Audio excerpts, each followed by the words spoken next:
any school, the top tier.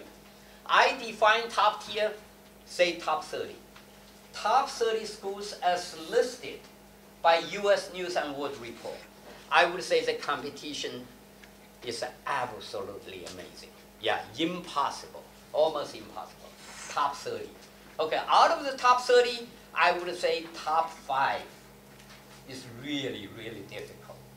And then you move to top 6 to top, 15s, very difficult. Then 15s to 20s, then 20s to 30s. I say if your goal is going to the 30s or so, much easier. You relax a lot. Okay. If your goal is going to the top 5 or top 10, I would say starting, no matter which stage you are, which grade you are, starting from today, absolutely no stop. Yeah, every single minute, you're going to aim for the top 5 school. Yeah, top 5 school, Harvard, Yale, Princeton, Stanford, MIT. Those top 5, absolutely. Yeah. Then the next 5, difficult, Columbia, UPenn. Okay, Columbia, UPenn could possibly be Caltech, maybe Dartmouth, okay, maybe Duke. Okay, those 5 are also very different. But out of those 5, I would say UPenn and Columbia. Yeah, they're almost like the top. So extreme hyper competitive. Okay, the admission rate, all of them below 10% for sure, all of them. Okay. Now, of course, it depends also on major. If you say, I'm going to apply for UPenn's Wharton, I would say definitely top 1. Definitely, one of the most difficult. Yeah, because they only limit a few students. Yeah, I would say the entire Bay Area has a few students. But actually more difficult than Stanford. Stanford, Bay Area, at least 60, 80. Yeah, but for Wharton School, 5, 6. Yeah, I mean, much more. Everybody says Stanford is difficult. Harvard is definitely more difficult. Imagine Stanford would admit about 180 students from Bay Area school. But Harvard, 20, 30, yeah, not too many at all. I mean, Harker had their recent results.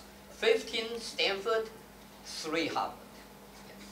Yeah. It's much more difficult, yeah, Ivy League school. Although Bay Area people think Stanford is more difficult because everybody is applying. Yeah, but it's in final analysis to the entire world, Harvard, Princeton, Yale, much more difficult. Yeah, but all of those 5 are very difficult. Okay. Second tier would be much less competitive to Asian kids.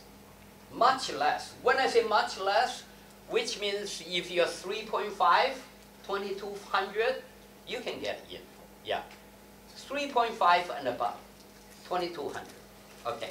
Or ACT 31, 32 and above. Yeah. You can get in. So now we don't have to focus on the top 50. If you look at 51 to 100, sure, you can give me a school. I'll tell you where they are. Okay, if you're curious, because I don't want to list the entire. So if you mention a school, I tell you which category it is. So top 51 to 100, relax a little bit. You can get it in. I can almost say you can get it in. Like for example, a lot of students go to UIUC, University of Illinois, Urbana-Champaign, top engineering school. That would be in the second tier. Yeah, I mean in terms of admission competitiveness. Now, when I say first, second, I'm really naming them as admission competitiveness. Okay, how difficult to get it in. Whether the schools are good or not is a different issue. UIUC is definitely the best, one of the best schools. But it's in the second tier in terms of getting in because they want to attract California students. UIUC's engineering school equivalent to Berkeley's engineering school, but significantly easier to get in. Yeah, significantly easier. Like if you top 100, we're talking about Riverside. We're talking about University of the Pacific, non-dental major, non-medical major. We're talking about University of San Francisco. I think everybody can get in. All the kids, here, if they just work decently well. Okay, we are, the unfortunate thing is all the parents are focusing on top 30, or even top 5, top 10. Difficult. Okay, very difficult.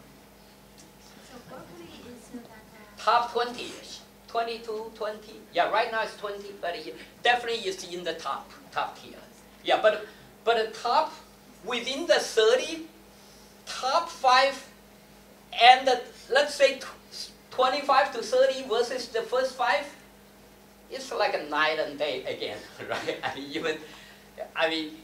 It's very different. Among the tops, if you move 5 spaces lower, it's just suddenly become much easier.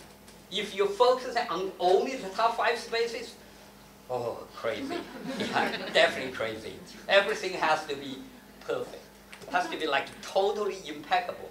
And still you don't get admitted.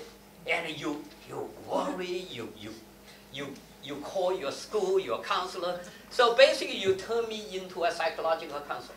I'm a college counselor, but by December 15th, like the couple for early decision, denial, or deferral, then I have to be a psychological counselor for about 2 weeks.